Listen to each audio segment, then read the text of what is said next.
Packed the Zwelethemba Stadium in Worcester and the Boland for the funeral of gospel star Lundi Tyamara. Tyamara died last week after a battle with stomach TB and liver complications. He was 38 years old. Song and worship in Lundi Tyamara's honor. Mourners gathered at Zwelethemba Township to bid him farewell. A fitting send-off, as speaker after speaker described him as a colorful, loving and giving person. They told me that Lundi passed on at 20 to 1 in the morning.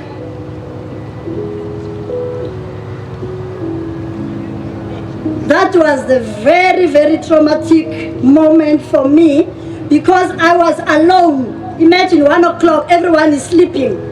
I call this one, the phone is off. I call this one, the phone is ringing. No one is responding. Until I got hold of Mrs. Daphne Nkosi. She said, Tobeka, come down. And then she made some calls. And then we were told to go to the hospital before they send him to the mortuary. Tyamara's friends have described him as someone who was always willing to help those in need. I remember Lundi as my best friend, a great friend with a great sense of humor, a giving person. Lundi was a happy soul. He loved people, he loved his friends, he loved his music.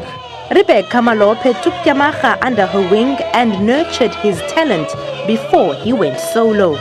Lundi was very young, and then he wanted to sing so much, and he loved me so much. He looked up to me so much, and I could hear his voice that he really loved my music. And then I remember that I remember buying him a stereo a tape, that small little tape, so that I can give him a cassette. And then every time, whether he goes to bed, that cassette will be just playing here. That's my music only.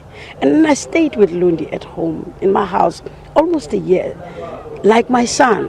When I came here yesterday afternoon, in fact I cried because when I looked at those mountains where Lundi comes from, it was like, oh my God, I so wish this guy was still alive, because I didn't know that he comes so far.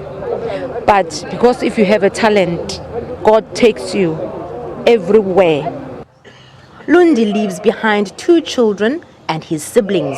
Nomawethu Solwandle, SABC News, Worcester in the Western Cape.